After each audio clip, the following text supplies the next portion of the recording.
저는 오늘 여러분들과 이제 올해 이제 새해 이제 말씀을 이제 하게 됐습니다. 참 그래서 되게 기쁘고 즐거운데요. 그래서 여러분들이 또 이제 기도도 많이 해주시고 또 그러면서 이제 오늘은 이제 뭐 여러분들이 뭐 이미 더 잘 아시겠지만 또 선교사님이 이제 오늘 메시지에 대해서 이제 조금 더 요청을 좀 부탁을 하셨어요. 그래서 이제 오후 메시지 같은 경우는 이제 제가 이제 전하게 됐습니다. 그리고 또 이제 저도 이제 며칠 전에 이제 좀 이제 한 격리를 좀 했는데, 네, 상당히 또 이제 여러분 모든 그리스도 안에 있는 우리 형제 자매님들 덕분에 이제 또 더욱 강건한 모습으로 돌아왔습니다. 참 너무너무 감사한 것 같습니다. 그래서 오늘 우리 좀 말씀을 먼저 읽어봤으면 좋겠습니다. 우리 누가복음 2장 52절 우리 한 절만 먼저 좀 읽어봤으면 좋겠습니다. 누가복음 2장 52절 우리 한 목소리로 한 절 되게 짧습니다. 우리 함께 읽었으면 좋겠습니다. 우리 함께 읽으시겠습니다. 네, 함께 읽겠습니다. 예수는 지혜와 키가 자라가며 하나님과 사람에게 더욱 사랑스러워 가시더라. 아멘, 아멘. 저는 오늘 여러분들과 이 말씀을 나누기 전에 좀 한 가지, 지금 우리 본문 말씀 9절입니다. 여러분들 지금 읽으셨죠? 여러분 이 누가복음 2장 이 52절 잊지 않으시기 바랍니다. 근데 그 이전에 이 좀 서론에 한 가지 이야기하고 싶은 스토리가 있습니다. 저는 근데 여러분들이 이미 이 스토리를 너무 잘 알고 있는 스토리지만 조금 더 이제 나누고 싶다라는 생각이 듭니다. 하나님이 제게 좀 가르쳐줬던 이야기이긴 한데요. 여러분들은 아마 어쩌면 들어보셨을 수도 있어요. 하나님이 또 이제 우리에게 가르쳐준 이 내용이 또 저희에게 가르쳐준 이 내용이 되게 독특하지만 어디선가 여러분들이 느낄 때 들어봤었던 그런 이야기처럼 들릴 것입니다. 옛날에, 아주 먼 옛날에 이제 어떤 한 나라의 왕이 있었습니다. 그리고 이 왕에게는 이제 또 아들이 있었는데, 근데 이 아들과 이제 이 그러니까 왕자겠죠. 왕자와 이 왕은 아주 선하고 아주 좋은 왕과 왕자였습니다. 그들은 백성들을 사랑했고요. 그들은 되게 공정한 판결을 내렸고, 그들은 참 어떻게 보자면 공의로, 정의로 백성들과 사람들을 다스리고 선을 행했고, 수없이 많은 사람들, 또 가난한 사람들, 이런 가여운 사람들에 대해서 불쌍히 여겼던 왕과 왕자가 살았습니다. 자, 근데 여기서 한 가지 왕이 어느 날 이제 고민을 하나 하게 돼요. 왕이 하나 좀 고민에 빠지게 됩니다. 그 이유는 무엇이었냐면요, 이 왕에게는 이 왕자가 한 명밖에 없는데, 이 아들이 점점점 나이가 차가면서 이제 결혼할 나이가 됐는데 아직 결혼을 안 했던 것입니다. 그리고 이 왕도 본인도 점점 늙어가는 거죠. 그래서 자기 아들한테 이 왕위를 물려주고 싶은데, 아들이 이제 그 왕위를 이제 계승하기에는 이제 쉽게 얘기하지만 아내가 없는 거예요. 왕비가 없는 거예요. 쉽게 얘기하자면. 근데 그래갖고 왕이 좀 고민을 하다가 자기 아들이 별로 어떤 여자들을 봐도 이제 뜸하기 때문에 이제 그 왕이 무도회를 열기로 작정을 내립니다. 어디서 많이 들어보셨죠? 뭔가 약간 뭐 어디 신데렐라 같은 그런 이야기 같습니다. 여러분 끝까지 들어주십시오. 자, 근데 그래서 이제 이 왕이 무도회를 열게 됐습니다. 자, 그러면서 백성들에게 모든 것을 이제 공표를 하고 이렇게 막 발표를 하는데, 이런 한 가지 명령을 내립니다. 이 나라 안에 있는 모든 처녀들과 모든 아름답고 모든 귀하다라는 모든 처녀들은 이 무도회에 참석해 주십시오라고 이제 왕이 이제 발표를 내죠. 자, 그리고 나서 이제 나라 안에서 커다란 이제 행사가 이제 치러지는 것입니다. 자, 그래서 이제 정말로 저는 좀 이런 표현도 쓸게요. 전 세계 각국에 저는 이 나라뿐만 아니라 모든 나라에 있는 정말 아리따다라고 말하는 그런 처녀들과 모든 그런 처녀들이 그 무도회에 참석을 하게 됩니다. 자, 그래서 왕자가 어떤 여자를 쳐다보게 되는지를 궁금해서 유심히 왕자가 어떤 결정을 내리는지 지켜보게 됐습니다. 자, 근데 이 무도회를 열었는데 왕자가 아무런 반응을 보이지 않습니다. 그리고 되게 왕자가 아무런 관심을 나타내지도 않습니다. 왕은 참 심히 고민에 빠지기 시작합니다. 어떻게 해야 될지를 알지 못했던 것이죠. 자, 그때 좀 이상한 일이 하나 있습니다. 무엇이었었냐면 왕자가 그때 어떠한 여인을 바라보면서 그 왕자의 눈에 들어왔었던 어떠한 여인이 있었다는 것입니다. 어떤 왕자가 어떠한 여인을 되게 계속 쳐다보는 어떠한 여인이 있었어요. 왕은 이 왕자가 도대체 누구를 그렇게 보고 있나라고 생각이 들어서 유심히 쳐다봤더니 어떤 되게 생김새가 좀 뭔가 부족해 보이고 되게 가난해 보이고 거무스름하고 되게 그런 보잘것없어 보이는 어떠한 여인을 향해서 왕자가 눈을 못 떼기 시작합니다. 왕은 되게 이상하다라고 생각을 했어요. 왕은 그래서 이 왕자가 왜 누구한테 그렇게 관심을 갖는 걸까 고민을 하면서 그 여자를 바라보는 왕자의 눈을 보면서 왕은 자신의 신하에게 이런 한 가지 명령을 내립니다. 네가 가서 저 여자가 어떤 사람인지를 알아봐라 라고 이야기를 했어요. 자, 그랬더니 되게 재밌는 뒤에 이야기는 이렇습니다. 그 여자는 아버지는 죽었고 아픈 어머니와 철없는 오빠들, 정말 어쩌면 이 오빠들 되게 불량한 사람들일 거예요. 불량한 사람들, 철없는 오빠들과 함께 또 사는 직업은 창녀였어요.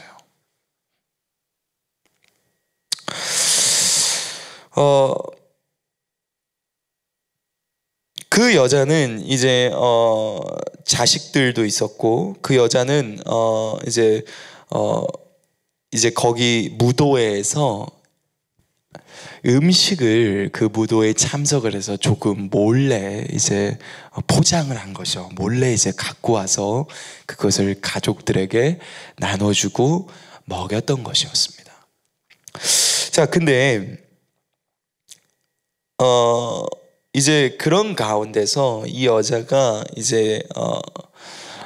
그런 삶을 살고 있었는데 왕은 이 사실을 알게 됐어요. 왕이 이 사실을 알게 됐고 그 여자가 너무너무 천한 사람이란 것을 알게 됐습니다. 너무너무 천하고 볼품없는 사람이란 것을 알게 됐어요. 자, 근데 그 왕자의 눈빛에서 왕은 분명히 기억합니다.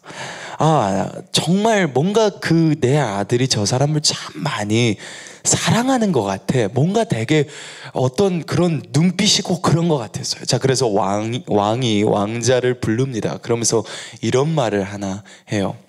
아들아, 이 여자가 이러이러한 여자다라고 이야기를 해줍니다. 자, 그때 왕자가 왕에게 이런 말을 합니다. 저는 그 여자를 보고 첫눈에 반했습니다. 저는 그 여자와 결혼을 하겠습니다. 자, 근데 여기서 중요한 게 뭐였었냐면요, 이 왕이 역시나 이 왕자처럼 똑같이 정말 선하고 좋은 왕이었어요. 자, 그래서 하나님이 원하시는 그 마음을 똑같이 갖고 있었던 그런 사람이었나 봐요. 자, 근데 이런 한 가지 조건을 답니다. 아들아, 우리나라에는 법이 하나 있는데 정말 천한 사람과 결혼을 하기 위해서는 네가 천해질 수밖에 없다. 네가 그 사람과 결혼을 하겠다라고 하면은 너는 왕자의 직위를 버려야 된다. 네가 그것을 버리고도 그 사람을 선택한다라면 그것은 너의 선택에 달려있다라고 얘기를 해요. 그리고 시간이 어느 정도 흐르고 난 뒤에쯤에는 돌아올 수 있을 수도 있어. 근데 그게 언제일지는 알 수가 없어. 그렇지만 네가 그 여자를 사랑한다면 너는 네가 왕자라는 그 신분을 버려야 된다.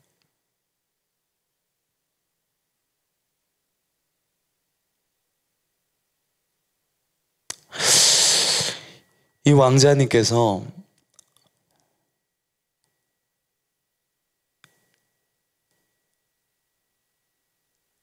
이렇게 대답을 하셨어요. 아버지, 저는 그 여자가 아니면 저는 결혼을 하지 않을 것입니다. 그리고 자신의 왕자의 지위를 버렸어요.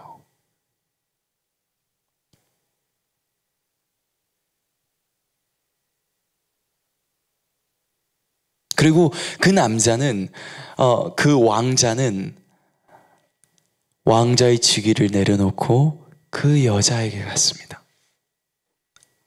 그 여자는 물동이를 들고 우물가에서 물을 기르고 있었습니다. 마침 왕자가 미리 그 우물가에 와서 기다리고 있었죠. 그 여자가 날마다 우물을 깁는 그 물동이를 들고 우물을 깁는 그곳에서 그 여자를 기다리고 있었습니다. 왕자님께서는 그 여자를 보더니 이제 이런 말씀을 하십니다. 나한테 물 좀 주십시오 라고 이야기를 합니다. 여러분, 어디선가 이 이야기를 들어보니까 뭔가 어디서 많이 들어본 이야기인 것 같지 않습니까? 여러분, 감이 좋으신 분이시라면 이게 무슨 이야기인지 알 겁니다. 그랬더니 그 여자가 이런 말을 하더라고요. 당신은 내가 보기에 좀 고귀하신 분이시고 또 그리고 유대인인 것 같은데 왜 나한테 물을 달라고 하십니까?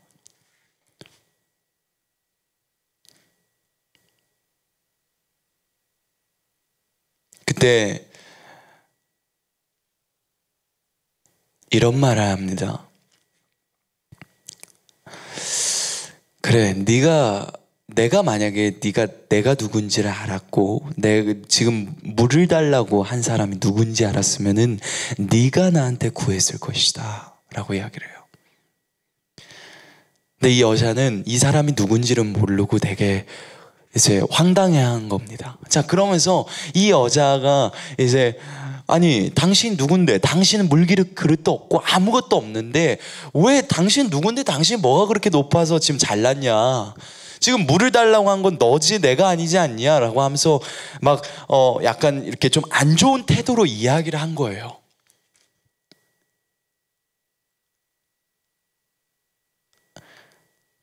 근데 그때 그 왕자님이 이 여자에게 이런 말을 합니다.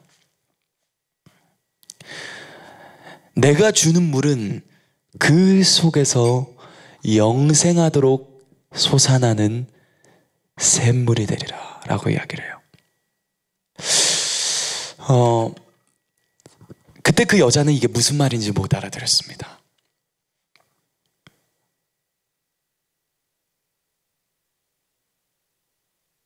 이 여자는 못 알아듣고 있었어요. 그러고 나서 예수님이 이렇게 이야기합니다. 가서 네 남편을 데려와라 라고 이야기를 했습니다. 그땐 그 여자가 이렇게 말합니다. 난 남편이 없습니다. 그래, 네 말이 맞다. 네가 남편 5명 있었지. 근데 이제 그들도 다 없고 지금 너와 함께 있는 그 사람도 네 남편은 아니야. 그래, 너 말이 맞아. 네 말이 맞아. 맞는 말이야. 그 여자는 깜짝 놀래요. 그러면서 그 여자는 이런 질문을 합니다. 선생님, 제가 보니까 선생님은 선지자인 것 같아요. 근데 우리 조상들은 여기서 예배드린다라고 이야기를 했는데, 예배드린다고 했는데, 아니 당신들 유대인들 말로는 예배드릴 곳이 예루살렘에 있고 성전, 거기에 성전이 있다라고 이야기를 합니다. 아니 그러면 정말로 어디서 예배드려야 되는 게 맞나요? 라고 이야기를 한 거예요. 자, 근데 그때 예수님께서, 그 왕자님께서 이런 말을 하십니다.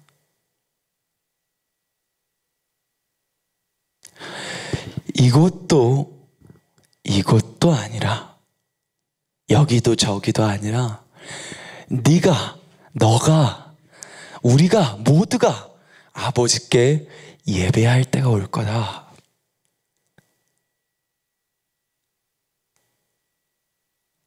아버지께 예배한 자는 영과 진리로 예배할 것이다.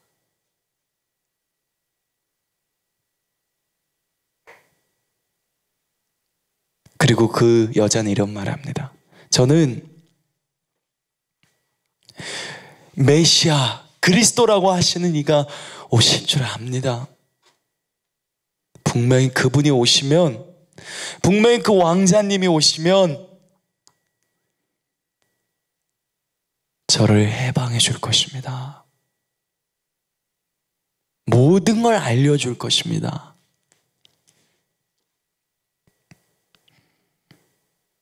자, 그리고 예수님 뭐라 그러셨을까? 예수님 자기소개를 하셨어요.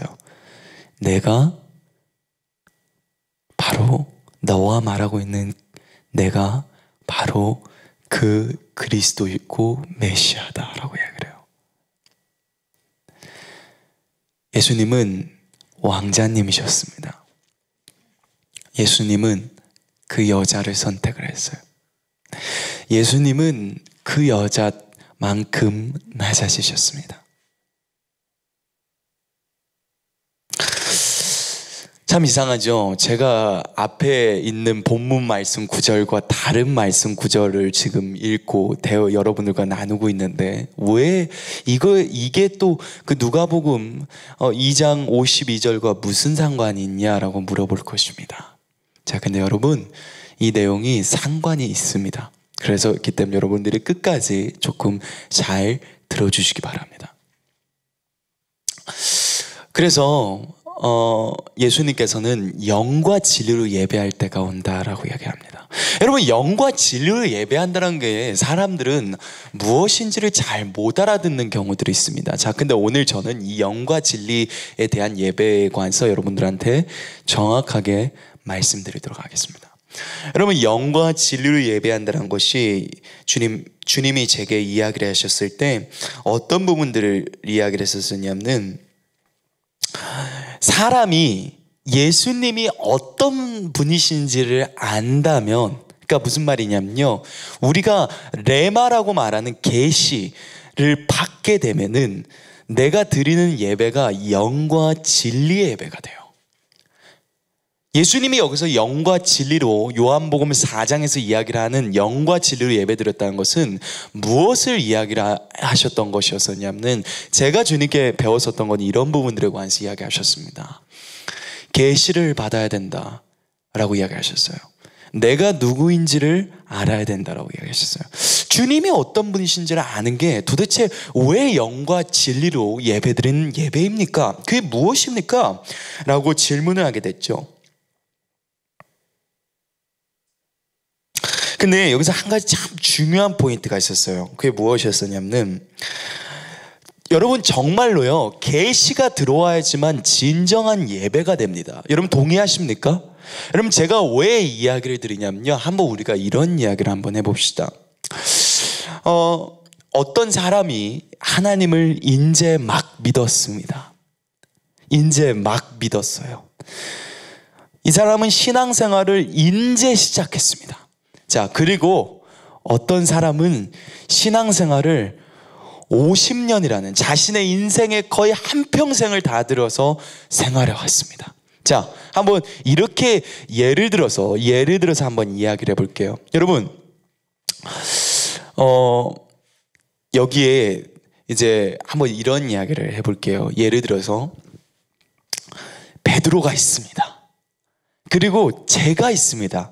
자, 근데 이제 베드로와 제가 이 인터넷 한가족교회에 와서 예배를 드리려고 여기 둘이 왔습니다. 떨립니다. 그죠? 누가 인도자일까요? 그건 모르겠지만 어쨌든 예배를 드리려고 베드로와 제가 인터넷 한가족교회에 예배를 드리려고 왔습니다. 그죠? 복된 예배죠. 그죠? 근데 그때 부르는 찬양의 곡, 어떤 인도자가 선정을 했는데 무슨 찬양을 골랐냐면요, 갈릴리 바닷가에서. 참 뜻깊죠? 자, 근데 그럼 여러분들한테 질문하겠습니다. 여러분, 그 고백, 그 갈릴리 바닷가에서란 찬양의 가사가 이래요. 갈릴리 바닷가에서 주님은 시몬에게 물으셨네. 사랑하는 시몬아, 넌 날 사랑하느냐? 오 주님, 당신만이 아십니다. 여러분, 제가 앞서 말했듯이 베드로와 저는 지금 예배드리러 여기 왔어요. 자, 그리고 인도자가 이 찬양을 부르고 있습니다. 우리도 함께 부르고 있어요. 자, 근데 여러분, 제가 여러분한테 묻겠습니다. 그 찬양의 고백을 가장 잘 진실하게 고백하고 제일 마음이 담겨서 그 노래를 부를 수 있는 사람은 접니까, 베드로입니까? 여러분들이 대답해 주십시오.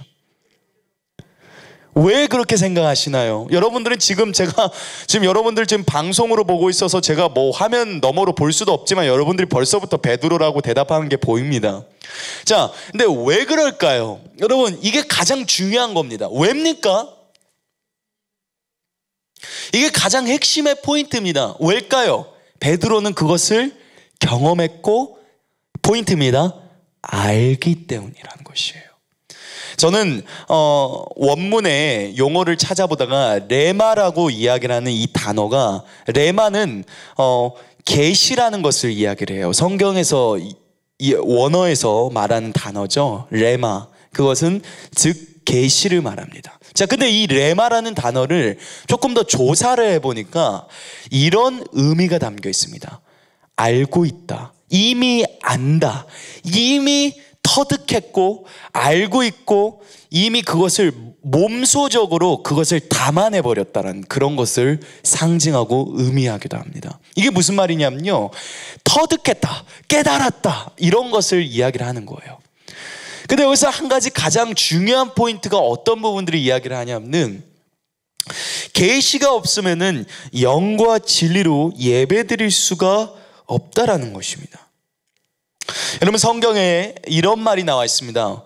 우리의 믿음의 도리이신, 우리의 믿음의 사도이시고 믿는 자의 도리가 되시는 그분, 그 내용에 관한 말씀 구절들이 있는데요, 거기 원문에 봐보면은 믿음의 고백이라는 단어로 나와 있어요.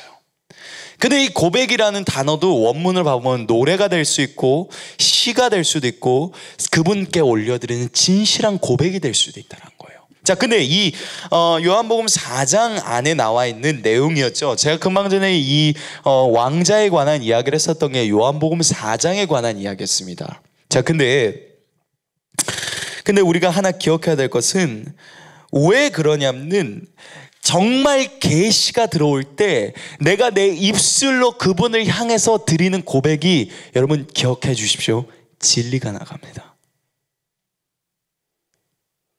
자, 여러분 좀 충격이 클 거예요. 지금 여러분들은 충격이 큽니다.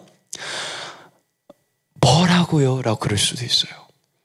진리라고요? 그게 어떻게 진리가 될 수 있습니까? 라고 물어볼 거예요. 아니요. 진리가 되게끔 돼 있습니다. 예수님은 분명히 아버지께 예배할 때가 된다. 근데 영과 진리로 예배한다라고 이야기했어요. 여러분, 계시라는 것은 하나님의 영이 우리에게 깨달음을 주고 실제로 레마를 주십니다. 그것이 영적 세계에서 영에서 작용해요. 그래서 그것이 계시로 들어오면은 깨닫고 알게 돼버린 겁니다. 이게 무슨 말이냐면 여러분, 지식적으로 종교적으로 이해하는 것이 아니라 진짜로 이 속 안에서 하고 나서 깨닫고, 정말 막 그런 거 있잖아요. 정말 그 주님의 놀라우신 은혜가 정말로 알게 돼서 이 마음 깊숙한 곳에서 그 사랑을 알게 돼서 정말 코끝이 찡하면서 정말 눈물이 없이는 그 사랑에 대해서 말할 수 없는 정말 그런 레마, 계시, 은혜라고도 이야기를 하죠. 그것이 들어올 때 여러분, 그 은혜의 찬양을 만약에 당신이 부른다라면 당신이 어떻게 느끼겠습니까? 여러분, 저는 앞서 말했지만 베드로가 고백하는 갈릴리 바닷가에서와 제가 고백하는 갈릴리 바닷가에서는 달라요. 이것이 왜 그러냐면요, 계시가 들어와 있기 때문에 그렇습니다. 경험되고 하나님이 가르쳐 주신 그 계시가 들어오는 순간, 그리고 그 사람이 정말 그 레마로 정말 그것을 알게 된 다음에 주님께 올려드린 진실한 고백은 진리가 돼버려요. 왜냐하면 그 입술을 하나님이 주장해 버리시기 때문에 그렇습니다. 여러분, 제가 한번 여러분들한테 여쭤보고 싶습니다. 여러분들이 성령 충만하고 하나님이 여러분들에게 계시를 주실 때 여러분들이 느낄 때 여러분 입으로부터 나오는 말이 그게 사람의 말 같습니까?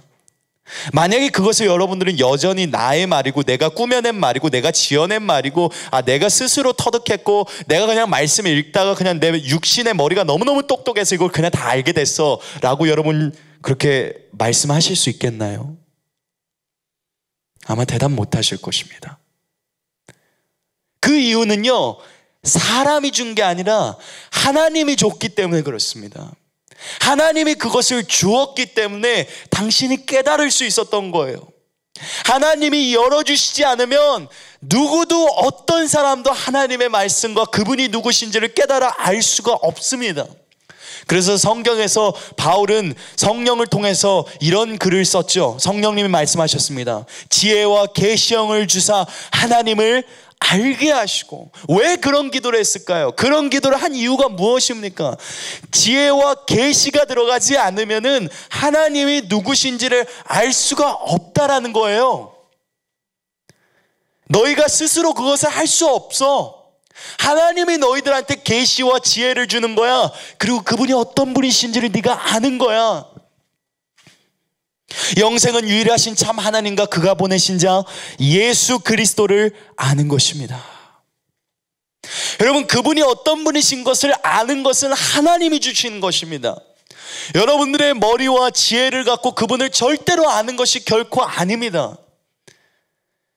그래서 계시가 들어왔을 때 그것을 담아서 그것을 입술로 고백하고 하나님 앞에 드리는 기도와 찬양과 그 모든, 여러분들이 그냥 그 엎드려서 경배하는 그 모든 경배는 자원함일 것이에요. 정말 진실한 고백일 거예요. 그죠? 여러분, 제가 앞서 말했지만 베드로가 갈릴리 바닷가에서 부르면 어떨 것 같습니까? 얼마나 애절할까요? 얼마나 그 고백이 오 주님 당신만이 아십니다 라고 베드로가 이 부분을 한번 찬양했다고 생각해 보세요. 여러분, 제가 그 고백을 했던 것과 베드로가 그 고백을 한다라면 정말 천지 차이가 날 것입니다. 그죠? 오늘 베드로는 그 말이 무슨 말인지 알아요. 베드로는 그것을 그 현장에서 겪었던 사람이에요. 베드로는 실제로 그것을 이미 알고 있어요. 왜? 본인이 실제 경험했고 하나님이 실제로 그 상황이 놓여졌었기 때문에. 근데 저는 어떨까요? 저는 베드로만큼은 아닐 것입니다. 여러분, 계시라는 것이 마치 이런 것과 같아요. 제 말은 지금 계시라는 것은 단순히 꼭 체험해야 된다라는 그것만 이야기한 게 아닙니다. 하나님의 계시가 들어오게 되면은 여러분들이 그 계시를 통해서 하나님 앞에 진실하게 눈물로 감사하고 사랑의 고백을 드릴 때 그것은 참된 고백이 되고 그것은 참된 진리가 되어버립니다. 아마 여러분들은 이 말이 무슨 말인지 이해를 할 수도 있고 못 알아들을 수도 있어요. 어떻게 우리가 말한 게 진리가 되냐? 라고 이야기할 수도 있어요. 근데 여러분 그렇지 않습니다.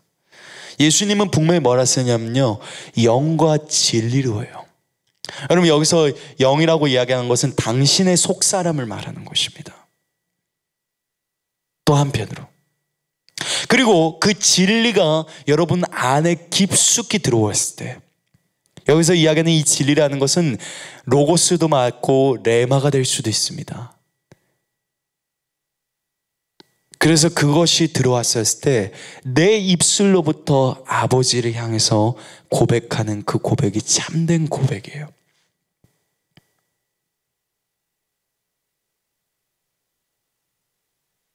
그러지 않겠습니까? 여러분 제가 지금부터 이야기하는 이 내용은 실화의 이야기입니다. 어떤 이제 가정에 이제 불이 났습니다. 그리고 나서 이제 불이 나서 소방관이 불을 끄려고 왔습니다. 근데 너무너무 불이 많이 타고 있는 상황 속에 놓여져 있었습니다. 자, 그래서 이제 소방관이 한 명씩 구출을 하는데 불길이 너무너무 세게 치솟아 올라가고 있었어요. 자, 근데 이 상황 속에서 소방관은 하나 선택을 했었어야 됩니다. 무엇이냐면요, 어떤 한 여성을 살리고 자기는 죽을지, 안 그러면 자기가 살고 그 여자는 죽을지를 선택을 해야 될 상황이었습니다. 자, 심각한 상황이에요. 여러분 이거 실화 이야기입니다. 자, 그래갖고 이 소방관은 그때 죽음을 선택합니다. 그리고 그 어떤 그 가족의 일원이겠죠, 그 여자를 살리고, 그리고 이 소방관은 좀 너무너무 그럴 수도 있지만 불에 타 죽었습니다.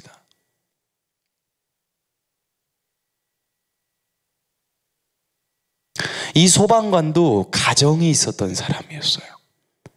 아내가 있고요, 자식들이 있었습니다. 근데 어느 모르는 사람 집이 불이 나서 그 사람들을 건지러 갔다가 타 죽었어요.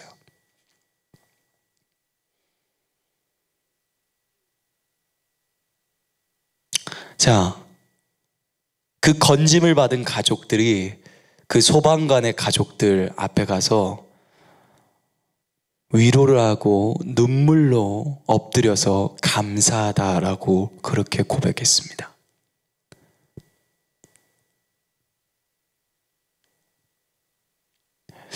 여러분,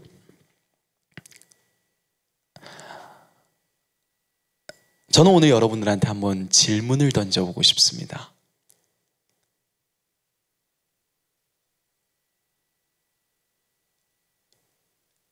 정말로 그 사람들은 구출을 받은 그 사람들은 감사를 했을까요? 감사하지 않았을까요? 네, 감사했어요. 한 사람의 생명이 희생되고 그 가족들을 살려낸 그 소방관을 너무너무 고마워했고요. 그리고 나서 어떻게 보자면 소방관의 가족들한테 정말 수없이 많은 돈들도 많이 주고요. 그리고 매년마다 위로나 그런 것들 막 편지도 보내주고 그랬답니다. 여러분, 제가 무슨 이야기를 하나 지금 여러분들과 나누고 있는 것이냐면요, 만약에 제가 한번 이런 이야기를 볼게요. 여러분들이 그 구출받은 사람이라면은 여러분은 얼마나 감사하겠습니까? 그쵸? 근데 여러분, 제가 하는 오늘 지금 이 실화 이야기는 이런 구도로도 보일 수가 있어요. 어쩌면 그 소방관은 예수님이실 수도 있습니다. 그리고 그 불에 타 죽어야 됐었던 사람은 원래 당신이었어요. 근데 예수님이 그것을 바꿔놓으셨습니다. 자, 근데 그것을 진짜로 당신이 깨닫게 된 날, 정말 그게 뭔지를 그 말을 알았어요. 전에는 몰랐어요. 그분이 나를 구해주셨다, 속량하셨다 말은 들어봤죠.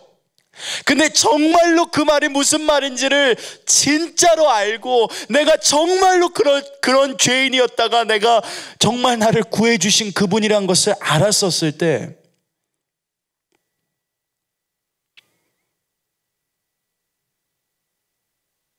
이 찬양으로 고백했다고 한번 해봅시다. 값없는 주 사랑 놀라운 은혜 날 위해 버림받고 홀로 감당하셨네.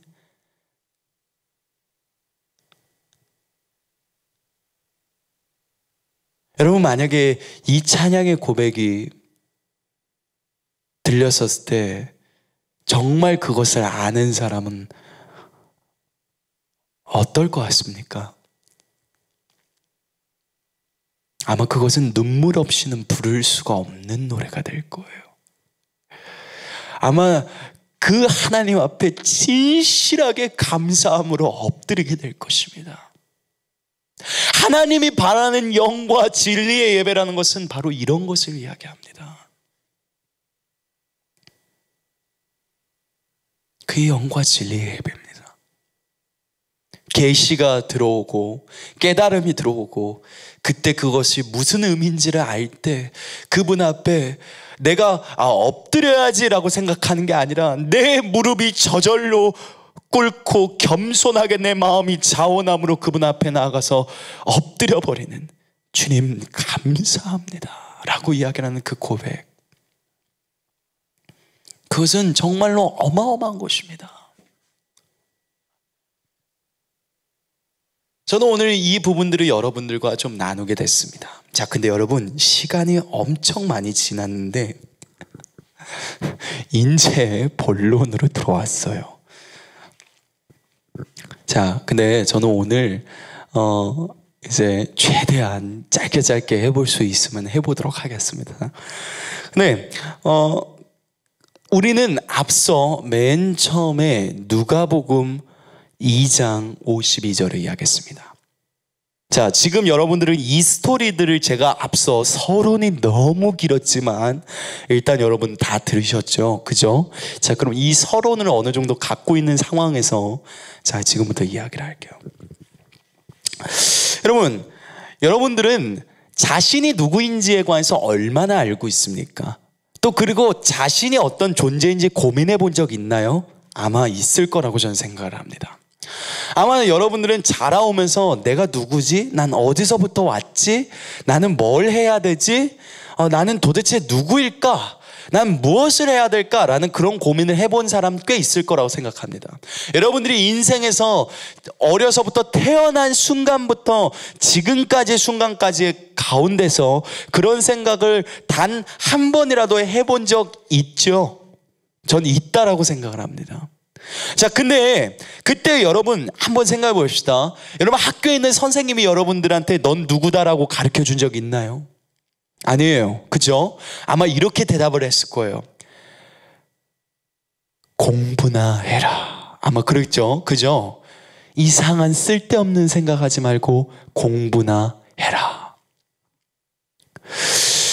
참 이게 문제가 있습니다. 선생님들이 하나님을 가르쳐 줘야 되는데 학생한테 하나님을 가르치는 게 아니라 뭘 가르쳐 주죠? 공부나 해라. 그 쓸데없는 생각하지 말고 공부나 해라 라고 이야기해요. 자신이 누구인지를 아는 게 왜 쓸데없는 생각입니까? 여러분, 이게 정말 쓸데없는 생각인가요? 자신이 누구인지를 알지 못하는 게 알 필요가 없는 게 맞습니까? 그게? 그렇지 않아요. 우린 누구인지를 반드시 알아야 될 필요성이 있습니다. 너무너무 중요한 부분들이죠. 저는 오늘 여러분들과 누가복음 2장 52절 예수는 지혜와 키가 자라가며 하나님과 사람에게 더욱 사랑스러워 가시더라. 저는 오늘 이 본문 말씀을 갖고 여러분들과 이제 나눔을 할 건데 여러분들이 좀 오늘 대답을 많이 해주셔야 될 필요성이 있습니다. 오늘날 참 많은 신학자들이나 사람들이 어떤 부분들이 있냐면 이 말씀 구절을 압니다. 이 52절 말씀 구절 잘 알아요. 잘 아는데 문제점이 하나 있는 게 무엇이냐면요, 이 앞에 어떤 한 단어를 너무너무 난해하고 어렵고 지금까지도 이해하기를 어려워하는 한 부분이 있습니다. 그게 무엇이냐면요, 예수께서 지혜가 자라가셨다라는 그 말씀을 들었을 때 정말 난해합니다.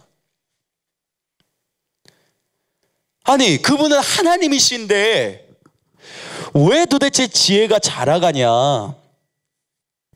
키가 자라가는 건 알겠다. 아기로 왔고 자라가면서 성장하고 막 그랬겠지. 그건 나도 알겠어. 근데 지혜가 자라간다니.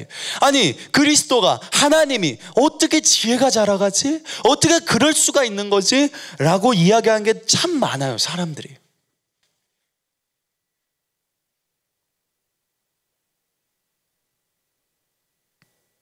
근데 여러분, 저는 오늘 여러분들한테 한 가지 충격적인 메시지를 하나 안겨주게 될 것입니다. 오늘 이 이야기가 아마 여러분들한테는 상당히 충격적인 이야기가 될 것입니다. 성경에는 이런 말씀 구절이 또 한 구절이 존재합니다. 자, 우리 말씀 구절, 우리 또 한 구절 우리 읽어보도록 하겠습니다. 히브리서 4장 15절이에요. 히브리서 4장 15절입니다. 자, 우리 히브리서 4장 15절 우리 함께 읽겠습니다. 시작.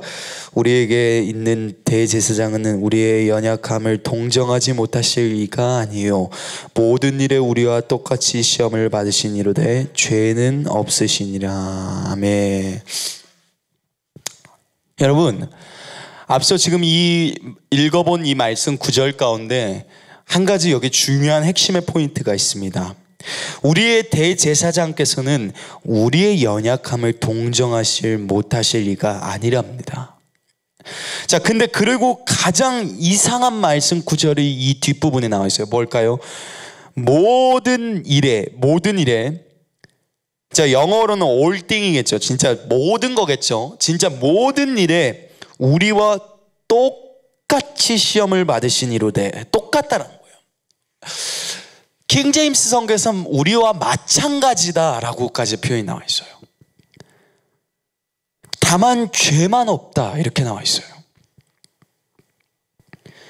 여러분, 제가 주님과 교제 가운데서 주님과 교제를 하고 또 주님과 대화를 하는데, 그분과 뵈면서 대화를 하는데 어느 날 주님께서 제게 이런 한 가지 말씀을 하셨습니다.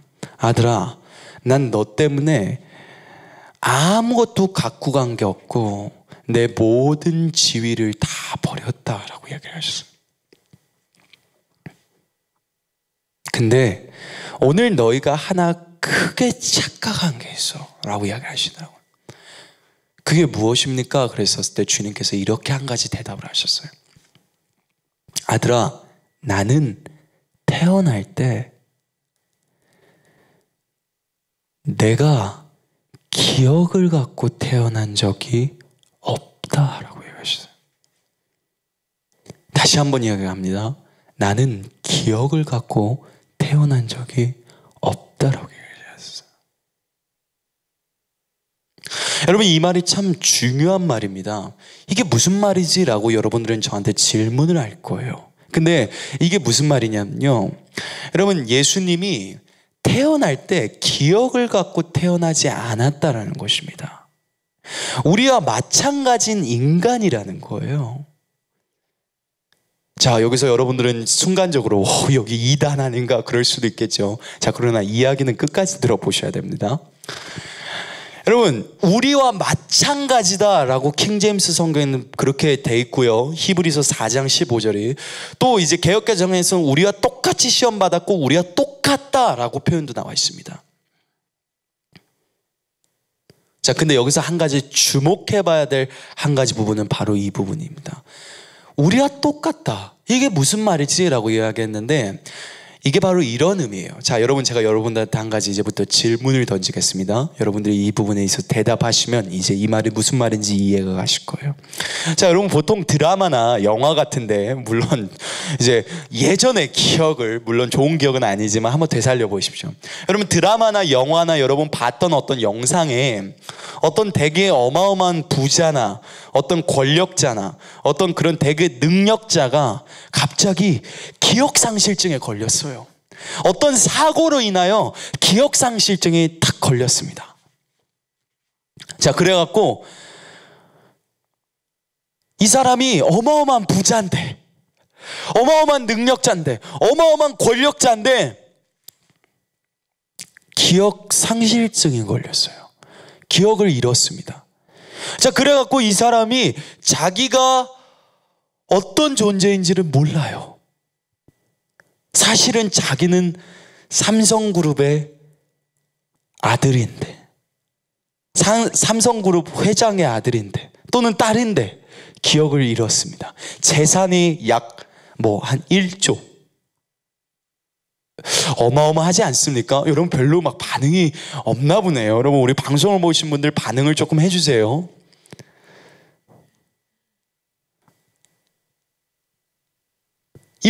재산이 1조예요. 근데 기억상실증이 걸렸어. 자, 그래갖고 어떤 사람이 당신을 건져줬습니다. 자, 그래갖고 재산이 1조인데 자기가 1조를 갖고 있는지도 모르고 기억을 잃었어요. 기억을 잃으면은 뭐가 필요합니까? 이미 당신은 기억을 잃어서 자기가 뭘 갖고 있는지를 모르는데요. 그죠? 그죠, 여러분? 자, 그래서 그 영화과 그 드라마의 주인공이 기억상실증에 걸려서 평범하게 살아갑니다. 원래 전에는 막 한우 1등급만 먹다가 갑자기 막 엄청 일반 사람들이 먹는 그런 음식들을 먹기 시작합니다. 원래는 막 비싼 자동차를 타고 다니다가 이제는 차도 없고 막 그냥 버스 같은 걸 타고 다녀요. 여러분, 제가 지금 무슨 말을 하고 있는지 아십니까? 지금 이 사람이요, 기억상실증에 하나 걸렸다는 이유 때문에 자기의 권리를, 자기의 권세를, 자신의 능력을, 자신이 갖고 있는 것을 사용할 수 있나요, 없나요? 없습니다. 이 사람이 기억상실증 하나 걸렸다는 이유 하나 때문에 이 사람은 자기가 그만한 것들을 갖고 있는데도 자기는 아무것도 쓸 수 있는 게 있을까요, 없을까요? 없어요. 근데 예수님께서 제게 이런 한 가지 말씀하시더라고요. 아들아, 내가 저 하늘에서 너를 건지기 위해서 기억을 버리고 왔어 라고 얘기를 하셨어요. 기억을 버리고 왔답니다. 저는 그 말이 무슨 말인지 조금 잘 이해하지를 못했어요. 전 그래서 주님께, 주님 그게 무슨 말씀이십니까? 라고 이야기를 했어요. 그랬더니 주님이 이렇게 대답을 해주면서 감동을 주셨는데 이런 거였어요. 히브리서 12장에 여러분 이런 말씀이 있어요. 제가 읽어드리겠습니다. 2절이에요. 히브리서 12장 2절인데 제가 읽어드리겠습니다. 믿음의 주요 온전하게 하시는 이인 예수를 바라보자 라고 이야기가 나와 있어요. 믿음의 주요 또 온전하게 하시는 이인 예수를 바라보자. 히브리서 12장 2절이죠. 근데 주님께서 이런 말을 합니다. 여러분, 제가 한번 여러분들한테 대답을 해볼게요. 그 질문을 드리고 여러분들이 또 대답을 해주셨으면 좋겠습니다. 예수님께서는 분명히 저를 가르치실 때 이렇게 언급을 하나 하셨던 게 있었습니다. 아들아, 안다는 것은, 기억을 갖고 있다는 것은 이미 네가 그렇게 행동하고 있고 이미 그것이 너 안에 내재되어 있는 것을 말하는 거야. 근데 믿음이라는 것은 보이지 않는 것들을 실제로 보이는 것처럼 믿고 그것이 실제한다는 것처럼 믿고 했었을 때 나타난 것을 믿음이라 그런다라고 이야기를 해요.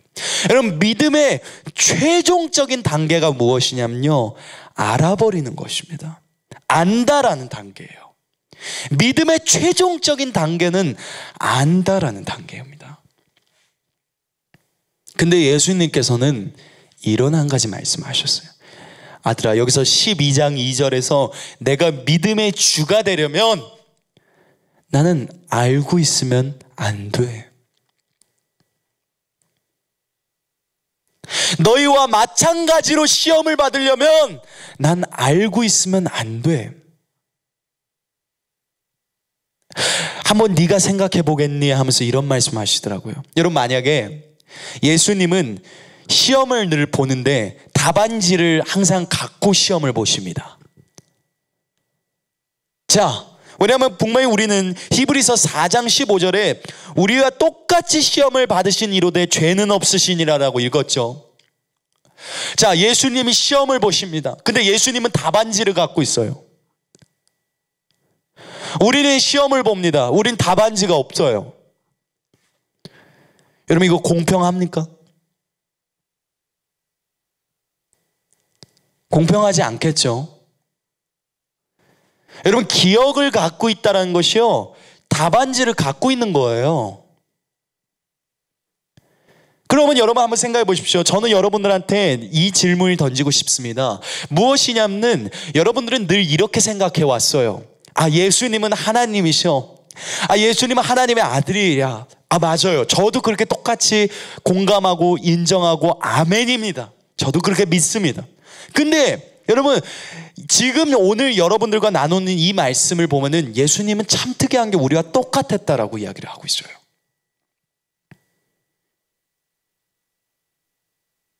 저는 오늘 여러분들과 나누고 싶은 이야기가 바로 이 이야기입니다.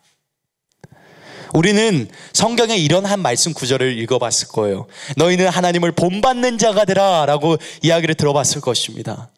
근데 그 하나님을 본받는 자가 되라 그랬는데, 여러분 한번 생각해 보십시오. 실상 여러분들한테 질문해 보겠습니다. 여러분, 정말 본받을 자신 있나요? 정말로 본받을 자신 있습니까? 여러분, 하나님입니다. 성경에서 지금 본받으라고 말하는 그 대상이 누구냐면요, 하나님이세요. 하나님. 성경에 그렇게 나와 있어요. 이 성경책에 이렇게 나와 있습니다. 너희는 하나님을 본받는 자가 되라. 그분 어떠신 분인지 제가 말씀드릴게요.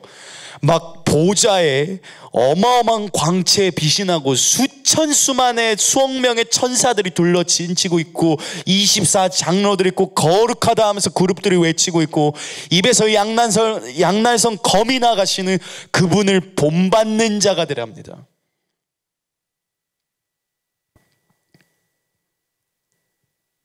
여러분 잘 들어보세요. 아마 여러분들은 대개 그 말씀을 보면서 실제로는 여러분들은 그 말씀을 읽어봤을 때 별로 공감이 되지 않았을 겁니다. 동의하시나요? 아마 맞을 겁니다. 하나님을 어떻게 본받아? 진짜 하나님을 본받을 수는 있어? 그게 말이 돼? 어떻게 하나님을 본받아? 우리 일개의 사람인데 우리가 어떻게 하나님을 본받아? 내가 무슨 예수님도 아니고 내가 본받을 수가 있어야지 본받지 그걸. 이건 아무래도 뭔가 잘못된 것 같아. 설령 여러분들이 맞다라고 해도 그건 여러분들의 머릿속으로 어느 정도만 동의하고 있을 뿐이지 여러분 실제로 그게 무슨 말인지 여러분 알고 있었던 건 아니지 않습니까? 하나님을 본받는 자가 되라. 여러분 정말로 제가 지금 질문하는 이 질문에 자신 있게 가능합니다 막 그렇게 대답하실 수 있나요? 아마 여러분 되게 입이 다물어질 거예요. 여러분도 저와 똑같이 생각했을 겁니다. 하나님, 어떻게 하나님을 본받습니까? 그게 말이 되는 이야기입니까? 하나님을 본받자니요, 그게 어떻게 가능한 것입니까? 과연 그게 가능은 한 것입니까? 라고 이야기를 했어요. 근데 하나님께서 이런 말씀을 하나 하시더라고요. 가능해. 가능해. 얼마든지 가능해 그러시는 거예요. 그게 어떻게 가능해요? 라고 물어봤어요. 그때 주님이 말씀해 주셨던 게 바로 이 말씀이었습니다. 나는 너와 똑같이 시험을 받았어. 나는 똑같이 너와 시험을 받았고, 나는 너처럼 네가 아기로 태어났었을 때 너 정말 네가 여러분 똑같겠죠? 우리 다 똥오줌도 못 가리는 그런 아기로 태어났습니다. 그죠? 똥오줌도 못 가리는 그런 아기로 태어났어요. 아무것도 할 수 없었던 그런 아기로 태어났습니다. 근데 주님이 그러시더라고. 나도 너처럼 똑같이 그렇게 자랐어. 네가 생각할 때 나는 뭐 되게 특별했을 거라고 생각하지? 당연히 특별하죠. 우리 입장에선 예수님이시고 그리스도고 하나님의 아들이고 우리의 구세주고 우리의 뭐 신랑 되신 그분인데 왜 안 특별하겠습니까? 그렇게 생각했는데 예수님의 대답은 나도 너와 똑같았어 그러시는 거예요. 주님 그게 무슨 말씀입니까? 라고 저는 이해를 잘 못했어요. 근데 그때 예수님께서 이런 한 가지 이야기를 하셨습니다. 아들아, 나는 너와 똑같은 길을 걷고 싶었다라고 얘기를 해요.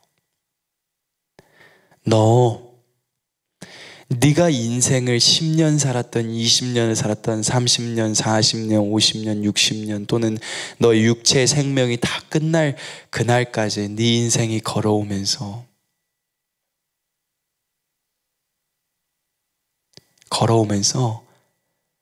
네가 너 자신이 누구고, 네가 또는 그러다가 나를 만났고, 네가 그러다가 내가 어떤 존재인지를 알았고 나를 영접했고 나를 맞아들였고 네가 하나씩 알아갔고 나를, 그리고 점점점 너 자신이 내가 너에게 무엇을 주었는지, 내가 너를 얼마나 사랑했는지 네가 말씀을 통해서 읽었고 또 내가 너한테 계시를 줬고 네가 이제 그것을 알아서 성장해 간다.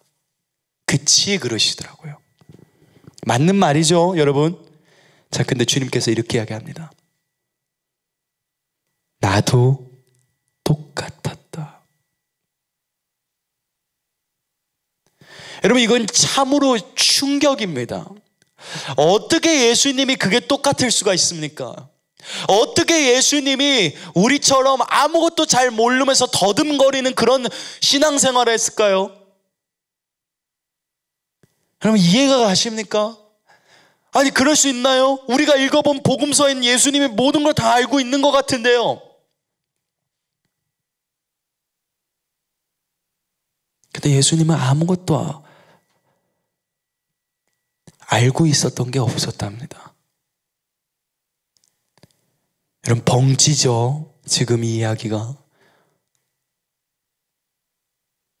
여러분 제가 여러분들한테 이런 이야기를 하나 드리고 싶습니다. 여러분 태어나실 때 여러분들이 태어난 순간부터 이야 막 엄마 뱃속에서 나온 순간부터 갑자기 눈을 부릅 뜨더니 갑자기 이런 한마디 말합니다. 하나님이 저를 만드셔서 여기에 왔습니다. 어머니 젖을 주시죠. 신생아 아기가 엄마 뱃속에서 나오자마자 갑자기 그 말을 했다고 한번 생각해 봅시다. 여러분 이거 특종이죠? 그죠? 이런 사례 본 적 있습니까? 보면 저한테 말씀해 주세요. 저도 한번 궁금하니까. 근데 아마 이런 건 없어요. 그쵸? 여러분 예수님도 태어나셨을 때 그러셨을까요? 막 나왔는데 신생아 아기가 엄마 뱃속에서 막 나와서 이제 나왔는데 갑자기 눈을 부릅뜨더니 내가 내 아버지의 일을 해야 되는 것을 알지 못하셨나이까 막 그런 말을 해요. 막 아기가 울지를 않고 응애해야 하는 게 아니라 아기가 갑자기 눈을 부릅뜨더니 어머니 젖을 주시죠. 막 배가 고픕니다. 막 이런 말을 했다고 한번 생각해 봅시다. 그럼 말이 될까요? 말이 안 됩니다. 예수님이 그러셨을까요? 안 그러면 예수님이 우는 척 하셨을까요? 에이씨, 이거 애기같이 연기하는 건 언제까지 해야 돼? 막 하면서, 막, 애기처럼 막 연기하면서 응애 막 하면서 울고 싶지도 않은데 막 모든 기억 다 갖고 있고 말도 할 줄 아는데 막 그러고 있으셨을까요?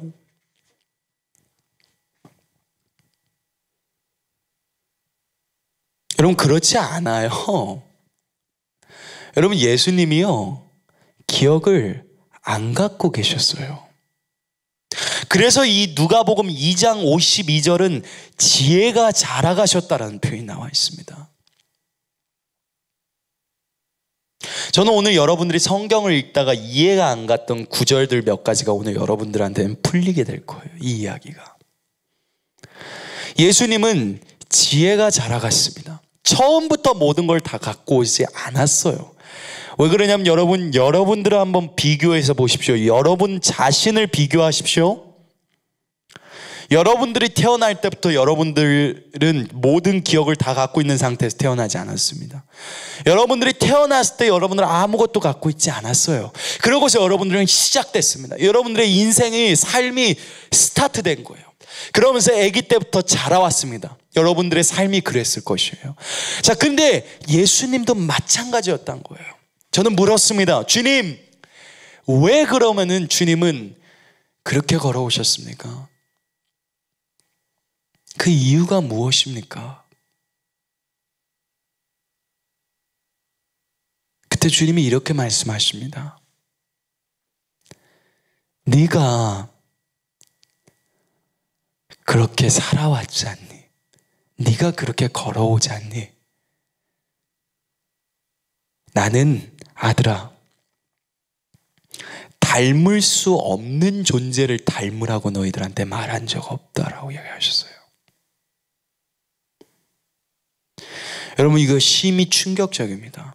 여러분들이 하나님을 본받는 자가 되라라는 말이 이렇게 깊이 와닿지 않았어요. 그게 무슨 말인지 여러분들은 잘 몰랐습니다. 근데 여러분, 조금 더 그분이 친숙해지지 않았나요? 조금 더 친숙하지 않나요? 나 때문에, 나처럼 아무것도 모르고 인생에 방황하면서 헷갈리고 알지 못하고 그러다가 주님을 알았고 그러다가 하나님의 사랑을 알았고 그러다가 그분이 나에게 주신 그 은혜가 무엇인지를 알아왔었던 그 과정처럼, 그 시간이 있었던 것처럼 예수님도 시간이 있었다는 거예요.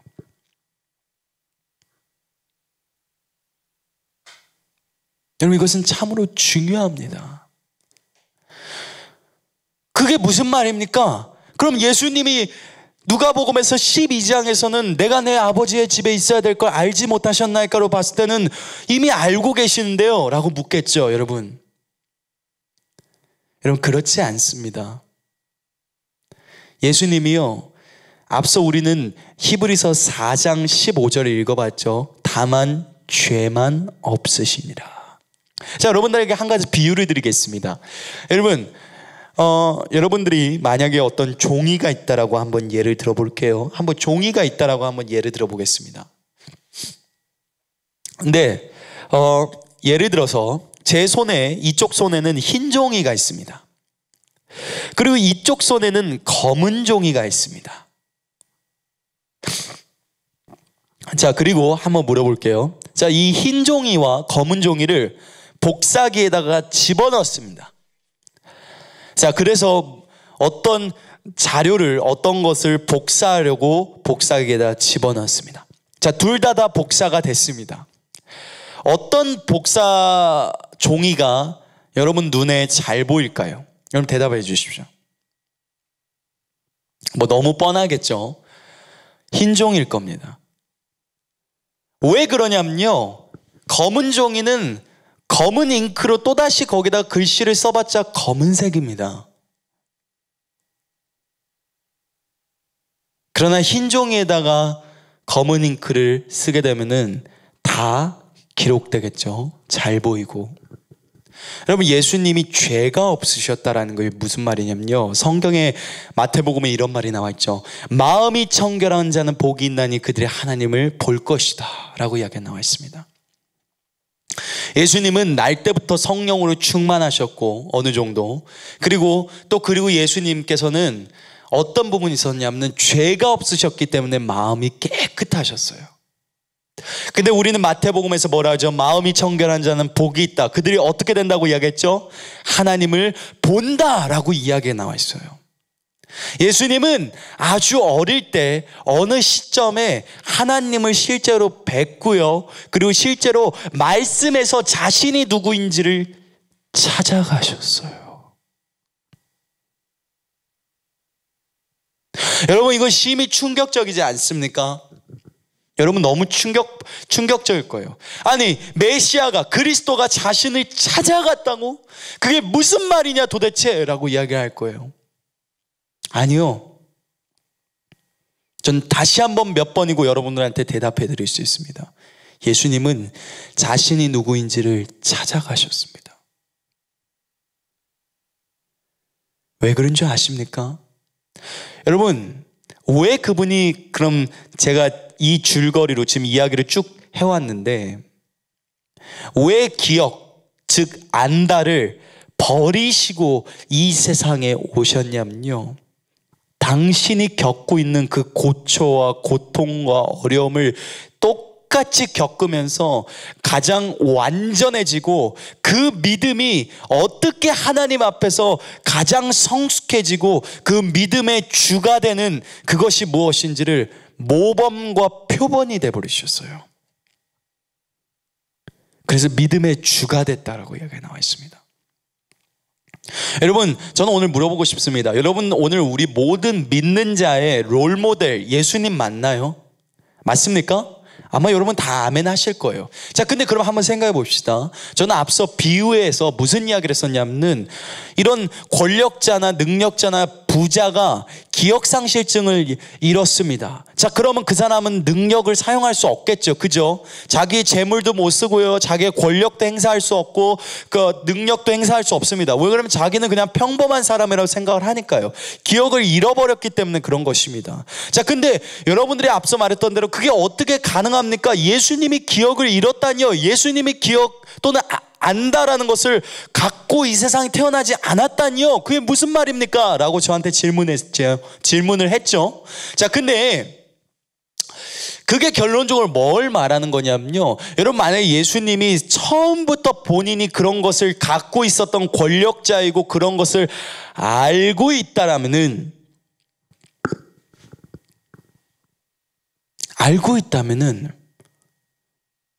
예수님은 여러분들과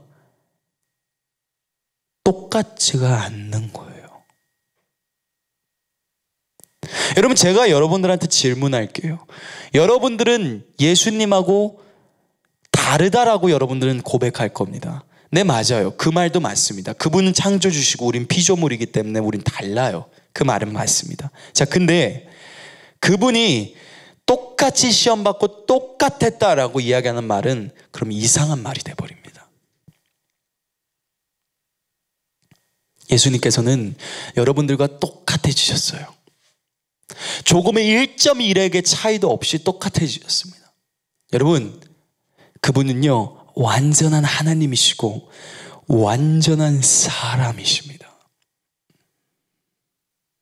근데 우리는 오늘 완전한 하나님이시다라는 걸 공감합니다. 아멘합니다. 그 부분에 있어서.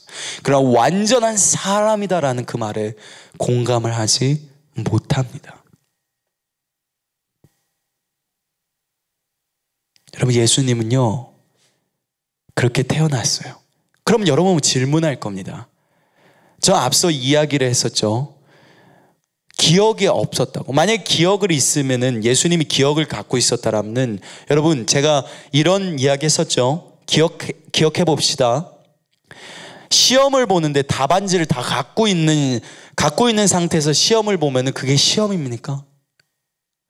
근데 여러분들은 만약에 답안지를 안 갖고 있어요. 그럼 그거는 뭘까요? 그게 진짜 시험이겠죠. 그죠? 근데 여러분 한번 생각해 봅시다. 예수님이 풍랑이 쳤어요.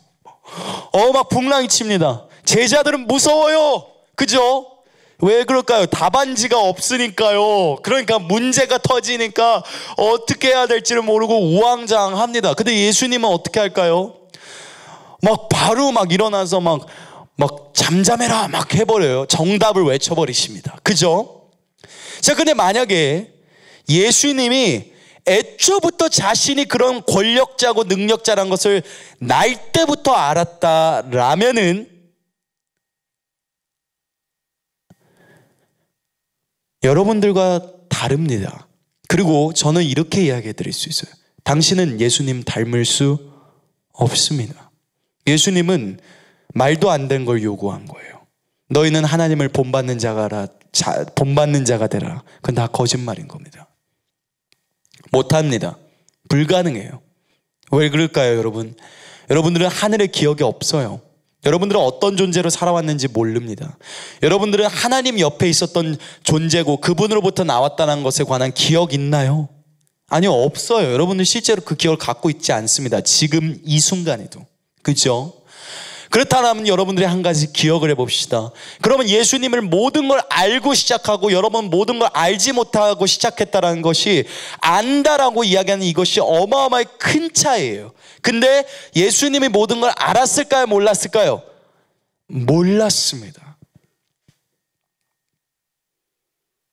그래서 히브리서 기자는 12장 2절에서 믿음의 주요 온전하게 하신 예수를 바라보자 라고 이야기를 한 것입니다. 왜 그랬을까요? 왜 그런 말씀을 했을까요? 그것은 우리와 똑같기 때문에 그런 것입니다. 똑같기 때문에.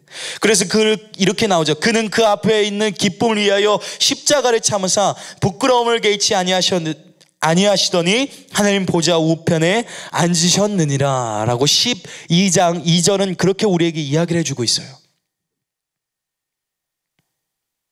여러분, 이것이 무엇을 우리에게 하나 가르쳐주고 이야기를 해주고 있냐면 여러분, 이것을 결코 놓치지 않았으면 좋겠습니다. 바로 무엇이냐면 하나님이 우리와 똑같으셨다라는 이야기예요.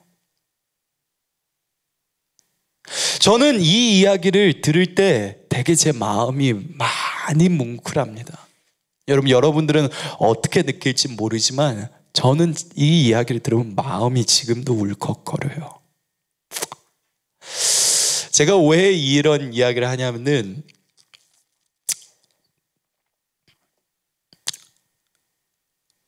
어디까지 그분이 나 때문에 낮아지셨을까라는 그 생각을 하게 됩니다. 어디까지 나 때문에 천하게 되셨고 어디까지 나 때문에 나 같은 그런 죄인이었던 존재 때문에 어디까지 자신의 것을 다 버리고 오셨을까? 성경은 예수님이 진짜로 다 버리고 이 세상에 내려오셔서 사람이 되셨고 구주가 되셨고 메시아가 되셨고 그리스도가 됐다라고 이야기를 합니다. 저는 그 말이 무슨 말인지 못 알아들었습니다. 솔직히 몰랐어요. 그 말이 무슨 말인지. 근데 깨닫게 됐습니다. 정말 아무것도 갖고 온 게 없으셨구나. 아무것도 갖고 온 게 없었구나. 기억이라고 말하는 것조차도 아무것도 갖고 온 게 없었구나라는 걸 알게 됐어요. 당신과 똑같았고요. 당신이 아무것도 갖고 있지 못한 상태에서 태어났고 당신이 인생에서 방황했었고 어려웠었고 힘들고 고통스럽고 괴로웠었던 그런 시절 예수님도 똑같이 겪어왔습니다. 그분 날 때부터 사생아라는 소리 들어오셨고요. 그분 어리셨을 때 요셉이 죽었다라는 기록이 있습니다. 동생만 밑으로 8명 있고 어머니까지 합치면 총 10명을 먹여 살려야 되는 가장이셨어요. 10대 시절 때. 그분은 되게 천한 직업을 갖고 계셨습니다. 여러분, 예수님이 여러분들의 고통을 모르시겠습니까? 예수님처럼 힘들게 살아오신 분 또한 없어요. 예수님도 엄청 힘들게 살아오셨습니다. 왜 그러셨을까요? 여러분들이 한번 질문해 보세요. 주님한테 왜 그러셨어야 됐습니까? 그럼 아마 주님이 이렇게 대답하실 거예요. 너와 똑같아지고 싶었어.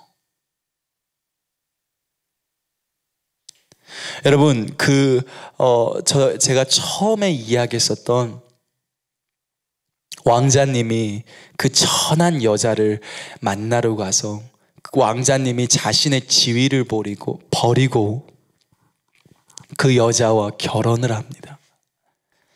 이 왕자는 그 여자를 선택했고 그 여자와 결혼하게 됐고 자신의 모든 걸 다 내려놨어요. 근데 그것이 자기 부인이 아니라 그 여자를 사랑했기 때문에 왕자님께서는 그렇게 행하셨습니다. 자, 근데 저는 오늘 여러분들한테 이야기합니다. 여러분, 예수님이 여러분과 저처럼 그 무도에서 가장 천하고 볼품없고 거무스름하고 정말 좀 표현이 그렇지만 못생기고 그런 우리를 선택을 하셔서 낮아지신 게 어느 정도까지 낮아지셨냐면요, 자신이 왕자라고 생각하는 그 기억조차도 다 버리고 오셨어요. 안다라고 말하는 그것조차도 다 버리고 오셨다고요. 나처럼 똑같이 가난해지셨고 나처럼 똑같이 낮은 곳으로 내려오셨습니다.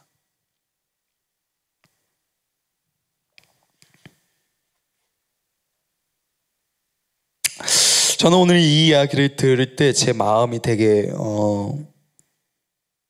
좀 솔직히 이야기를 하자면 마음이 상당히 많이 뭉클합니다.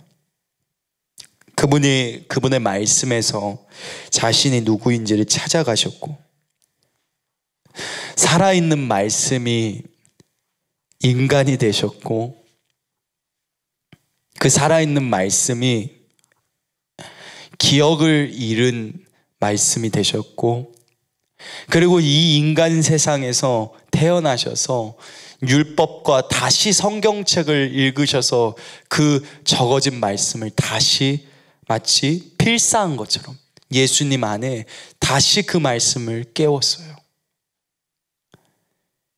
그래서 예수님도 후천적으로, 이 말 꼭 잊지 마십시오.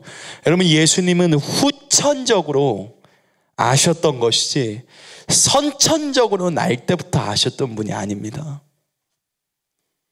이 말 꼭 잊지 마십시오. 예수님은 선천적으로 날 때부터 그렇게 아셨던 게 아니었어요. 후천적으로 아셨습니다.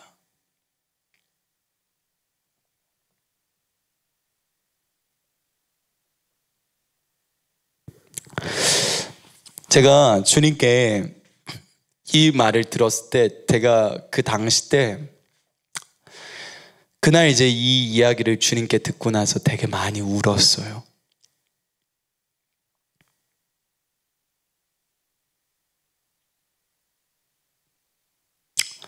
여러분들 어떻게 생각할지 모르겠지만 저는 되게 많이 마음이 뭉클했습니다.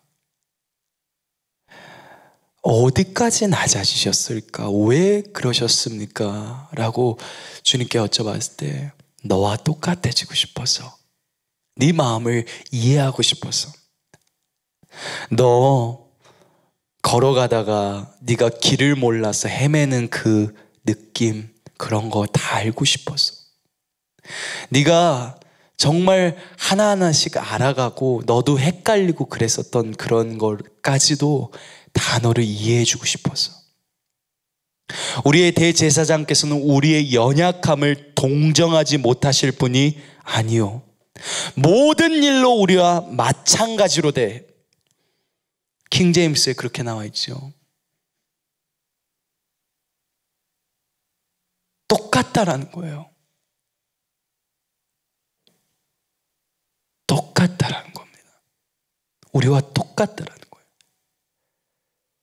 그렇기 때문에 연약한 자를 도와주실 수 있는 분이라는 거예요. 연약한 자를 도울 수 있는 분이시라는 겁니다. 당신이 무너지고 어려울 때 당신을 동정하시고 불쌍히 여기시고 당신을 떠나시지 않으시고 당신처럼 똑같이 그렇게 느끼셨던 분이 바로 예수님이시라는 것입니다.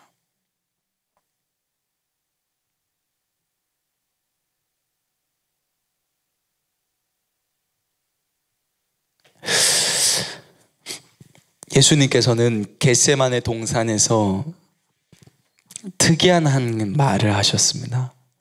그날은 제자들과 이제 십자가에 달리시기 전에 아버지의 품으로 가시기 전에 잡히시던 그 밤이었어요. 주님은 그날 이제 제자들과 저녁을 먹고 그리고 나서 이제 그 겟세마네 동산 거기에 가셔서 이제 제자들과 함께 있으면서 대화도 나누시고 그렇게 하셨었습니다. 자, 근데 그때 예수님께서 대화를 다 마치시고 기도를 하십니다. 근데 예수님께서 정말 너무 힘들어 하시면서 땀이 피가 될 만큼 피가 돼 버리셨어요. 피가 될 만큼 정말로 고통스럽게 기도하면서 나아갔습니다.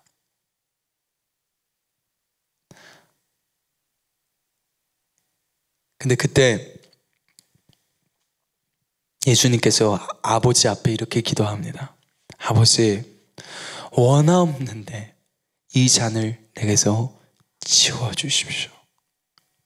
그러나 내 뜻대로 하지 마시고 아버지의 뜻대로 하옵소서. 여러분, 이 말이 무슨 말이냐면요,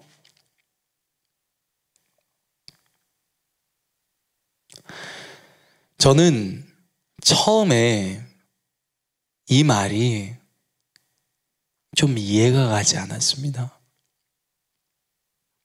저는 하나님이신 분이 왜 연약할 수 있을까라는 생각을 했어요.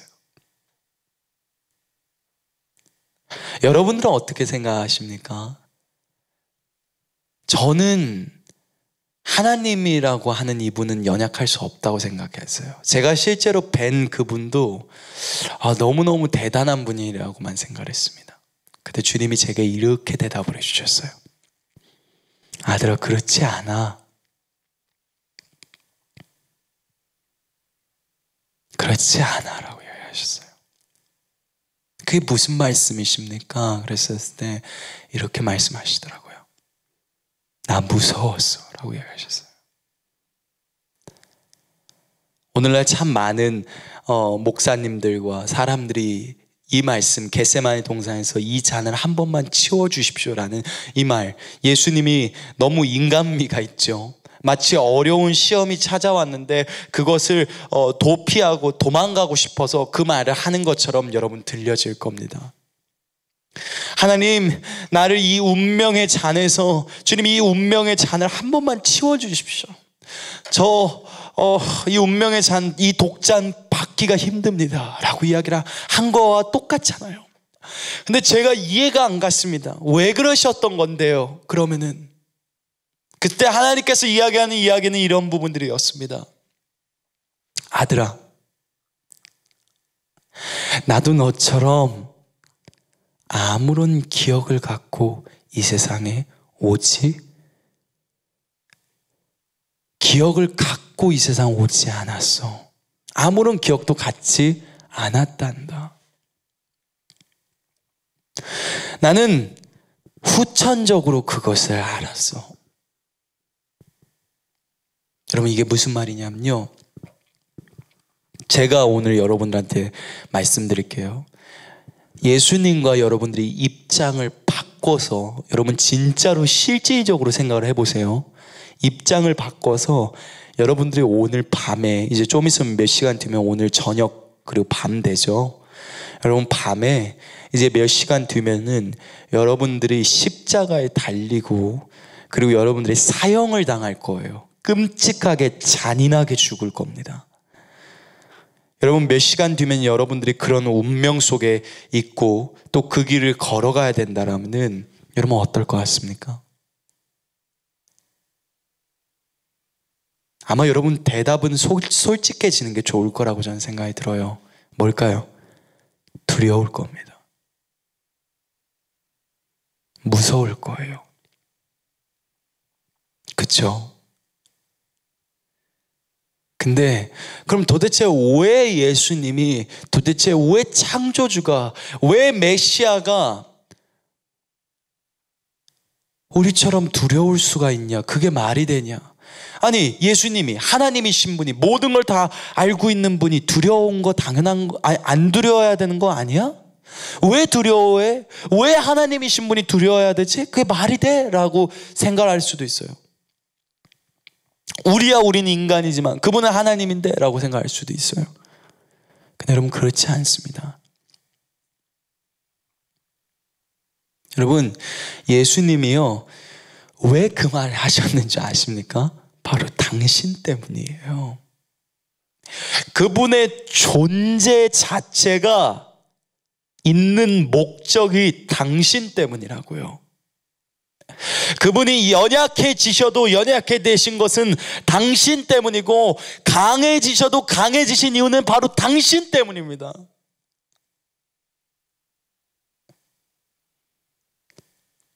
당신 때문이었어요.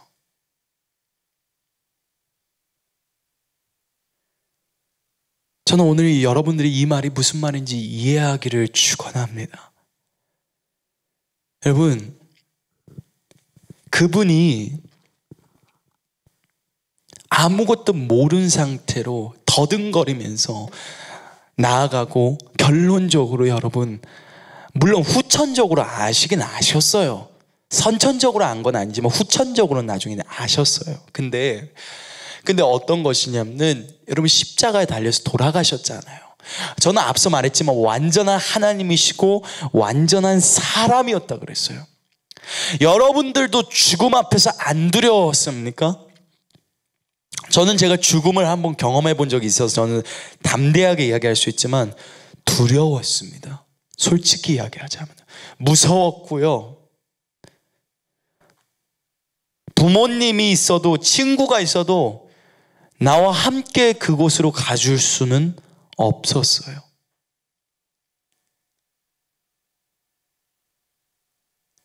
근데 그 순간에 예수님께서 제자들에게 이런 말씀하셨습니다.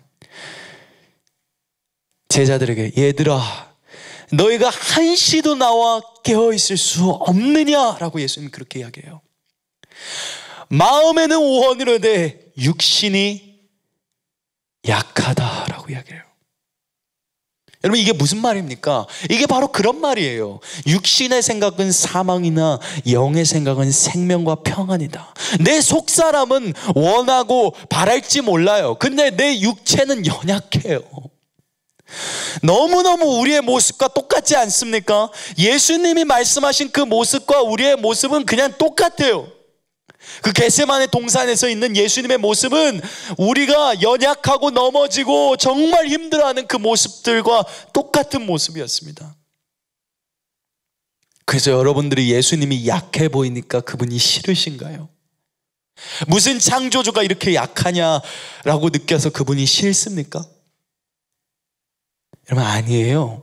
여러분들이 만약에 그것을 그 정도 수준으로만 이해하고 납득했다라면 여러분들은 지금 예수님에 대해서 1차원적으로 이해한 겁니다. 예수님은 거기서 끝나시지 않으셨어요. 여러분 예수님이 기억을 갖고 있지 않고 하나씩 알아가시고 자신이 누구인지를 말씀을 통해서 찾아가셨던 것이 왜 그러셨냐면 바로 당신 때문이었어요. 당신이 그런 삶을 살았어요. 그리고 당신이 예수님을 영접하면 하나님의 자녀가 된다는 걸 당신은 알게 됐어요.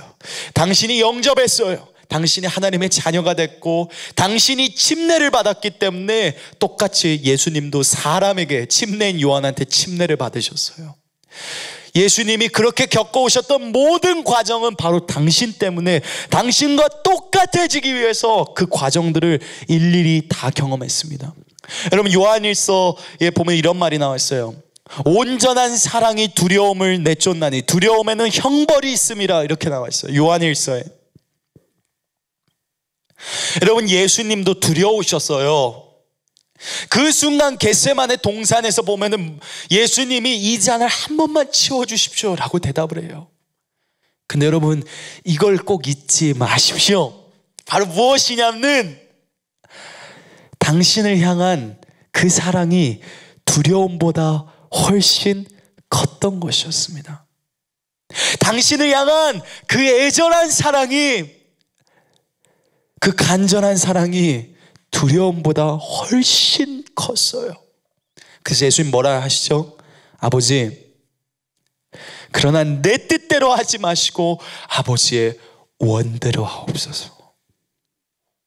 저는 여러분들이 혹시 그게 무슨 말인지 조금 더 모를까봐 하나 더 이 말씀 구절 읽어드리겠습니다. 금방 전에 읽었던 구절이죠. 믿음의 주요 또 온전하게 하신 이인 예수를 바라보자. 자, 여기서부터가 중요합니다. 그는 그 앞에 있는 기쁨을 위하여 십자가를 참으사 부끄러움을 개치 아니하시더니 하나님 보좌 우편에 앉으셨느니라. 여러분, 온전한 사랑이 두려움을 내쫓는다 그랬어요. 우리는 보통 이렇게 생각합니다. 사랑의 반대말 미움이겠죠. 그럼 두려움의 반대말은 뭡니까? 뭐 담대함이겠죠. 뭐 이렇게 생각할 수도 있겠죠. 그러나 요한일서에 봐보면은 두려움의 반대말이 사랑이고 사랑의 반대말이 두려움이에요. 근데 예수님이 바로 여러분들을 사랑하시는 그 사랑이 너무너무 컸기 때문에 두려움을 뛰어넘어 버리셨어요. 그리고 그분은 진짜 참된 믿음의 주가 되셨습니다. 여러분, 만약에 예수님이 처음부터 모든 기억을 다 갖고 있는 완벽한 완전체이신 분이셨다면요, 예수님은 여러분들을 공감해 줄 수 없어요. 동정한다라고 성경에 나와 있죠. 금방 전에 히브리서 4장 15절에 그 말씀 나와 있죠. 동정 어떻게 합니까? 모르는데요. 겪어본 적 있어야지 알죠.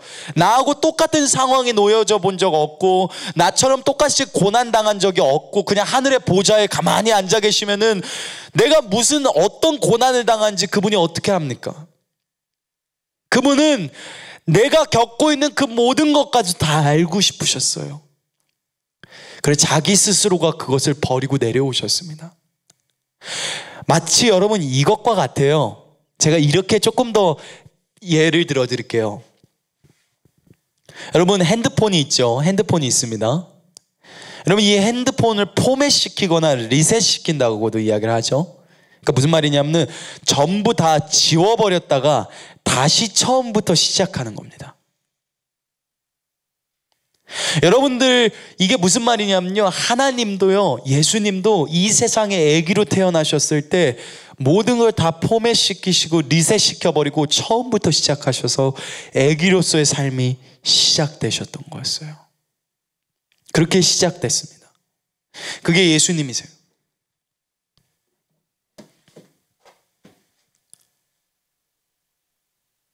근데 우리는 그게 무슨 말인지 잘 모릅니다.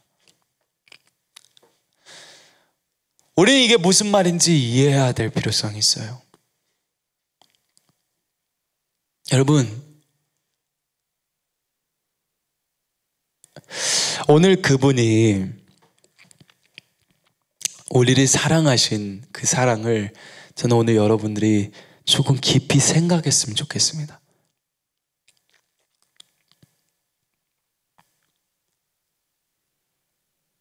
이 사랑 다시 한번 또 생각해 주십시오. 여러분, 그분은 아무것도 알지 못했어요. 그분은 후천적으로 알아가셨습니다. 우리와 똑같아요. 여러분, 제가 말씀드렸죠. 우린 선천적으로 우리 태어날 때부터 우린 모든 걸 알고 태어나지 않았습니다. 우리 진짜 똥오줌 못 가리는 아기로 태어났고요. 우리 기어다녔고 그러다가 우리 걸었고 하나씩 배워갔고 우리가 지혜가 자라갔습니다. 그리고 우리가 하나님을 알게 됐고 그러면서 우리의 인생이 점점점 시간이 흘러가면서 걸어와서 여기까지 왔죠. 여러분 맞죠? 자, 근데 예수님도 똑같은 시간을 경험하셨어요. 똑같이 그런 삶을 경험하셨어요. 만약에 그분이 처음부터 시작할 때부터 모든 걸 알았다면 그분은 여러분들과 다릅니다. 그분은 여러분들을 공감할 수 없어요. 왜 그런지 아십니까? 처음부터 모든 걸 다 알고 있기 때문에 그래요. 그분이 우리를 동정하실 수가 없는 분이 되어버리십니다. 근데 그분은 우리를 동정하고자 원하셔서, 우리를 이해하시고자 원하셔서, 우리와 똑같은 위치에 서고 우리를 변호하시기 위해서.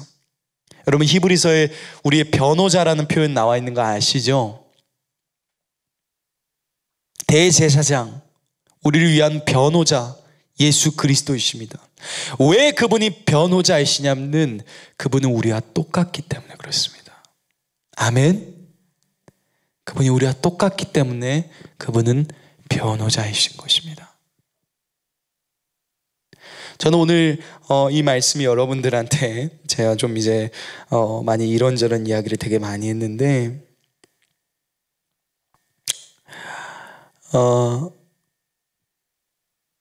정말로 주님은 우리에게 참 친한 친구라고도 이야기하고 싶어요. 여러분 이 이야기를 조금 여러분들이 이제 이 들었던 이야기를 머릿속에 조금만 정리를 해 주십시오.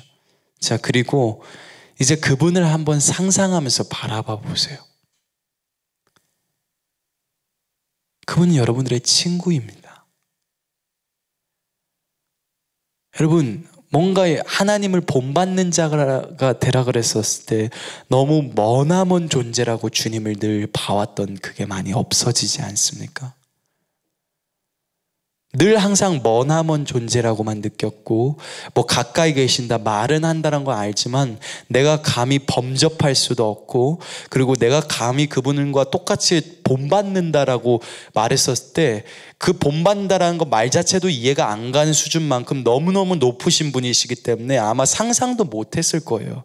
그리고 그 말이 실질적으로 실감나게 하나님을 본받아라라는 말이 솔직히 이야기하자면 실감나지 않았을 겁니다. 근데 오늘 지금 여러분들이 보는 제가 이야기해드린 이 말씀을 들어봤을 때 여러분 어떤 것 같습니까? 정말 우리와 똑같지 않나요? 정말 실감날 만큼 예수님은 똑같습니다. 그래서 예수님께서 우리에게 주시는 메시지는 나도 너처럼 똑같이 믿음이 자라갔고 나도 너처럼 똑같이 지혜가 자라갔다라고 얘기합니다. 여러분 성경 잠언에선 지혜와 지식의 모든 것들의 시작, 모든 것들의 출발점은 하나님을 아는 것, 여호와를 아는 것부터 시작한다라고 잠언이 이야기합니다. 그 말은 즉슨 예수님께서 지혜가 자라가셨다는 것은 예수님도 하나님을 아셨다는 거예요. 알아가셨다는 겁니다. 아니 도대체 왜 원래부터 말씀이시고 창조주께서 왜 그분을 알아가냐, 원래부터 알고 있어야지 라고 여러분 느낄 수도 있지만 그렇지 않습니다. 그분이 여러분들과 똑같이 되기 위해서는 알아가셔야 돼요. 여러분 사실 지금 오늘 이 새해 첫 주에 지금 이 말씀이 나가는 게 정말 중요한 말씀입니다. 이 이야기가. 이 말은 진짜 깊은 계시가 담겨 있어요. 저는 오늘 여러분들이 이게 무슨 말인지를 알기를 원합니다. 이것이 여러분들에게 레마로 들어가기를 원해요. 여러분들이 이것을 깨닫지 못한다라면은 선교사님이 올해 이제 접어들면서 말씀 가운데서 이런 말씀 하나 하셨습니다. 우리가 내년 한 해에는 자기 부인하고 서로 사랑하는 부분들에 관해서 새해 말씀이 그거였죠. 예수님이 우리를 이 이토록 많이 사랑하셔서 이렇게 자신의 모든 것들을 다 내려놓고 오셔서 사랑하셨다라는 이게 무슨 말인지를 만약에 오늘 우리가 못 알아듣고 또는 이 예수님이 모든 걸 버리고 오셨다라고 이야기하는 정말 말 그대로의 말씀 구절이죠. 기억도 무엇도 다 버리고 오셨다라는 이 말, 또 그리고 그분의 그 모든 걸 내려놓으면서까지도 나를 사랑하신 그 사랑. 그래서 때로는 이렇게 연약해 보이고 인간미가 있어 보였던 이유는 나 때문에 그렇게 버리시고 내려오셨다는 것을 당신이 오늘 깨닫지 못한다면은 당신은 예수님의 사랑을 실천하기가 어렵습니다. 저는 오늘 이 부분들에 관해서 여러분들과 나누는 이유가 있습니다. 하나님이 오늘 우리에게 이야기하는 내용은 엄청 단순합니다. 너희가 서로 사랑해라 라고 이야기를 하세요. 나는 양을 위하여 내 목숨을 버린다 라고 예수님께서 이렇게 이야기하셨어요. 여러분, 오늘 하나님께서는 우리가 누구인지를 알기를 원하십니다. 여러분, 성경 말씀을 통해서 우리가 의의 상속자고 우리가 하나님의 자녀가 됐고 우리가 예수님을 믿음으로 의롭게 됐고 그리고 우리가 예수님을 영접함으로 우리가 우리의 주인으로 구주로 영접함으로 정말 우리는 모든 것에 변화가 생겼어요. 여러분, 근데 그럼 여러분들이 그게 변화가 됐다는 근거를 어디서 발견했습니까? 말씀에서 발견했어요. 그리고 여러분들은 그 말씀을 믿었던 것입니다. 여러분, 예수님도 이 세상에 태어나셔서 자신을 향한 예언과 선지자들이 적어놨던 말을 보셨고 그리고 그것을 깨닫게 됐고 그리고 성령 인도함을 따라서 알게 됐고 여러분들이 똑같이 물침례 받으셨던 것처럼 똑같이 침례 받으셨어요. 자기가 누군가한테 침례를 주었던 게 아니라 침례인 요한한테 받으셨습니다. 창조주가 사람한테 침례를 받으셨어요. 왜 그러냐면 여러분들과 똑같아져야 되기 때문에 그랬던 것이었습니다. 저는 오늘 그 주님이 얼마나 우리를 이해하시고자 원하셔서 낮은 데까지 내려온 그 사랑, 여러분, 당신을 이해하고 싶었어요. 그 아버지가 얼마나 사랑이 많으신 분이신지 알려주고 싶었던 것입니다. 예수님은 이렇게 말씀하셨습니다. 내 아버지의 뜻은, 내 아버지의 원함은, 내 아버지께서 하나님이 세상을 이처럼 사랑하사 독생자를 주셨으니, 또는 내 아버지의 뜻은 아들을 보고 믿는 자마다 영생을 얻게 하려 하심이라. 내 아버지께서 친히 너희를 사랑하심이라. 다 예수님이 하셨던 말씀이셨어요. 예수님이 이 세상에서 아버지를 나타내셨습니다. 무엇을 우리에게 가르쳐주고 싶으셨던 것이었습니까? 뭡니까? 바로 이런 거예요. 그분 맏형이라고, 형님이시죠. 맏형으로서 뭘 우리에게 가르쳐주고 싶었던 걸까요? 바로 그런 겁니다, 여러분. 여러분들과 하나님은 원수가 됐어요. 근데 예수님이 화평이 되셨고 본인을 직접 제단 위에다 바쳐버리시면서 평화가 되셨습니다. 우리와 하나님 사이를 화목하게 하셨어요. 우리의 아버지께서 우리를 얼마나 사랑하는지를 이야기해 주셨습니다. 그래서 우리는 그걸 들었어요. 그리고 우리는 그분을 믿었습니다. 그래서 우리는 구원받았어요. 예수님을 믿었다라는 겁니다.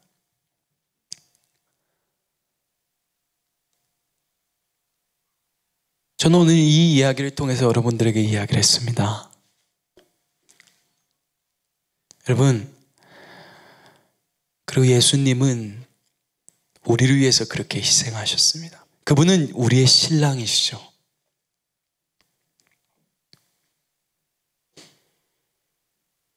저는 오늘 이 이야기가 진짜로 우리의 마음속 깊숙한 곳에 들어오기를 원합니다. 이것이 결코 사람의 지혜로 증거되기를 원하지 않아요. 여러분, 하나님은요, 머리로 아는 것이 결코 아닙니다.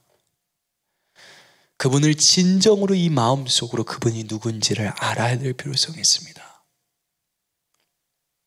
근데 오늘날 수없이 많은 그리스도인들이 그분이 누군지를 모르는 경우들이 많습니다. 오늘 하나님께서 우리에게 말씀하십니다. 아들아, 너를 사랑하는 그 사랑이 그 두려움보다도 훨씬 컸다. 그래서 그 죽음의 두려움 앞에 섰을 때 내가 벌떡 일어날 수 있었던 거는 너를 사랑했기 때문에 그 십자가와 그것을 견뎌낼 수 있었어. 너와 함께 할 수 있는 그날을 생각하고 기약하면서 너와 반드시 함께하는 그날, 그것을 생각하면서 기뻐했단다.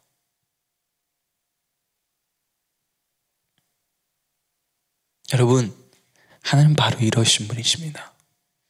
그게 하나님이세요. 저는 오늘 여러분들과 이 내용으로 물론 되게 길게 좀 이야기했죠. 여러분, 되게 길게 이야기를 했는데 이 이야기를 한 이유가 있습니다. 올해 이제 새해의 첫 주의 주일입니다, 여러분. 우리가 진정으로 그분의 그 사랑이 무엇인지를 알아야지 그 사랑을 나눠주지 않겠습니까? 여러분, 하나님을 본받는 자가 되십시오. 참으로 그분 다릅니다. 아버지께서요, 당신과 화목해지고 싶어서 아들을 죽이셨습니다.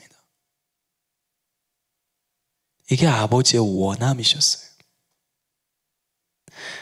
여러분, 마치 이런 거예요. 아주 어릴 때 당신이 당신의 부모님과 다퉜습니다. 어쩌면은 여러분들의 이야기겠죠. 그리고 나서 부모님을 약 한 3, 40년을 안 봅니다. 그럼 정말 오랜 시간 부모님과 떨어져 있었을 거예요. 부모님도 자식하고 너무 오랜 시간 떨어져 있었겠죠. 당신이 아버지와 다퉈서 그렇게 됐습니다. 그래서 얼굴도 안 보고 연락도 안 하는 사이가 됐어요. 부모와 자식 사이인데. 근데 아버지가 그것을 용납할 수가 없었어요. 당신과 다시 화목해지고 싶었습니다. 이렇게 자꾸자꾸 서로 미워하고 안 보고 있는 그런 것을 용납할 수가 없었던 거예요. 화목하고 싶었습니다. 여러분들과 다시 화해하고 싶었어요. 여러분들과 함께하고 싶었습니다. 그래서 맏형이신 예수님이 오셔서 내 아버지의 뜻은, 내 아버지께서 친히 너희를 사랑하신다. 내 아버지께서 너희들을 사랑하신다. 하나님이 세상을 이처럼 사랑하사 독생자를 주셨으니, 그 말씀 하신 이유가 무엇이냐면 여러분들을 사랑했기 때문에 그랬습니다. 그래서 아들을 죽이시고 여러분들을 선택하셔서 화목하게 되셨다는 것입니다.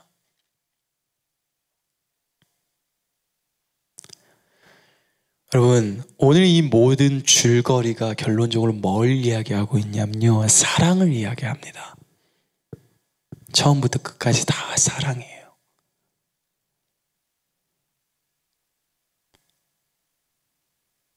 여러분들이 오늘 이 설교가 이해가 되든지 안 되든지 간에 여러분, 여러분들이 만약에 오늘 이 설교를 들으셨다면 한번 이 이야기를 가만히 정리를 한번 해보세요.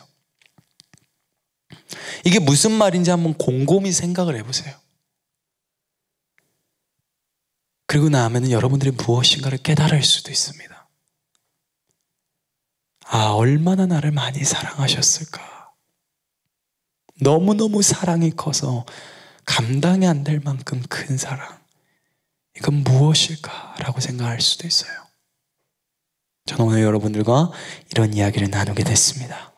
그래서 오늘 많은 부분들 또 이야기를 했는데요, 참 설교를 엄청 길게 했습니다. 근데 여러분, 올해 이제 새해를 이제 시작하는 한 해인데 여러분들이 정말 이 내용을 깊이 있게 하시기를 그리스도 예수 이름으로 축원합니다. 제가 기도하겠습니다.